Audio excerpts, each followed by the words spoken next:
Hello, breaking news! TerraMaster have released a new 4-bay which is very similar to F4-422, which they used to have with 10 gigabit port and dual 1 gigabit LAN ports. And now the news are they are removing 10 gigabit port, saving $50 for a user. So now we have exactly the same NAS with 4 bays and no 10 gigabit port.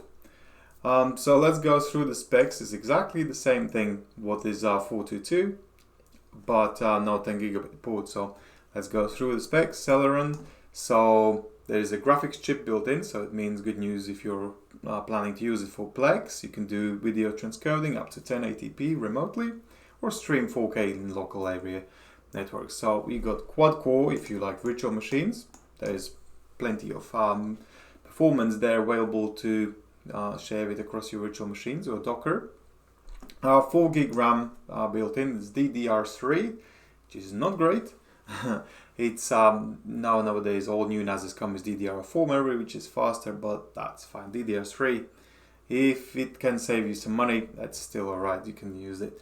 So you can upgrade it with additional 4 gigabit memory. There's a free slot there, so you can go up to 8 gigabytes.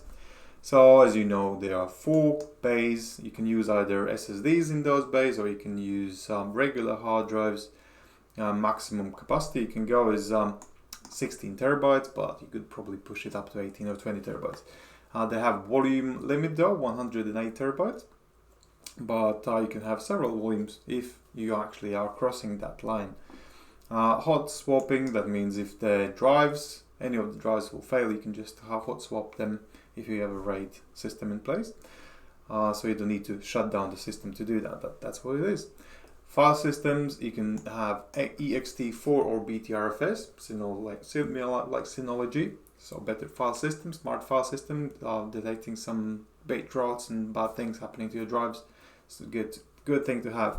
External drives, so you can connect through your USB any ext3, which is old file system, ext4, NTFS, which you're going to find on Windows disks, FAT32, old as well, Windows systems on HFS. External ports, what we got, so 2 LAN ports, USB 3.0, which is 5 gigabit USB drives you can connect our other USB devices. There's no more USB 2 ports.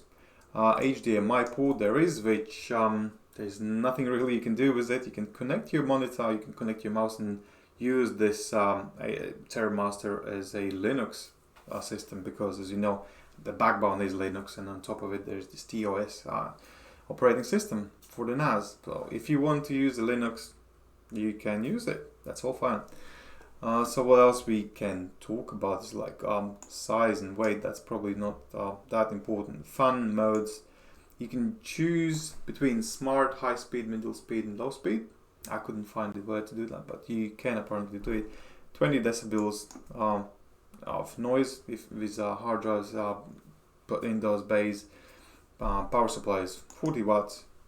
Power consumption 46 watts, which is not really great. If you compare with Synology and QNAP, that would be lower. You get 2 years warranty, some certification, and other bits you can read through is what limits you have. You can choose between RAIDs, just like with any other NAS, and that's it.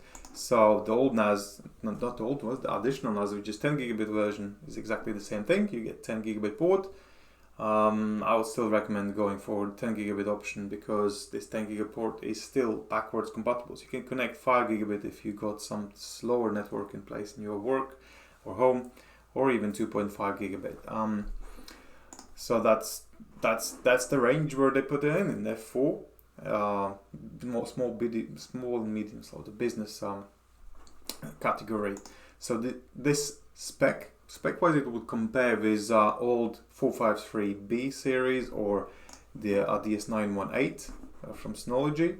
To be honest, actually, Asustor has been improving quite a lot in the software. They have really nice actually operating system. It's not the best yet, but it's actually quite good. They are working on some beat apps. What I noticed they're working on Terra Photo, Terra Music, and a few other things. So I'm actually I'm gonna probably shoot another video going deeper into these subjects and actually comparing this Terraphoto maybe with Synology photos or QNAP from QNAP. Maybe there's something outstanding. Regarding mobile apps, nothing really great. There's only one app, which is TNAS. You can see your files on your NAS. You can synchronize your photos and videos from your phone. Not great, but it works. sometimes doesn't. So price-wise, new unit is $459. 10 gigabit option was $499. So it's up to you really. Should you save that money or not? So these are the news, big news. 1 gigabit NAS. If you want to get new notifications about new videos coming up, you can subscribe. If you got any questions, go to NAS Compares, fill the form there. Send an email to info@nascompares. We're going to shoot video like this and help you and help others as well. Cheerio.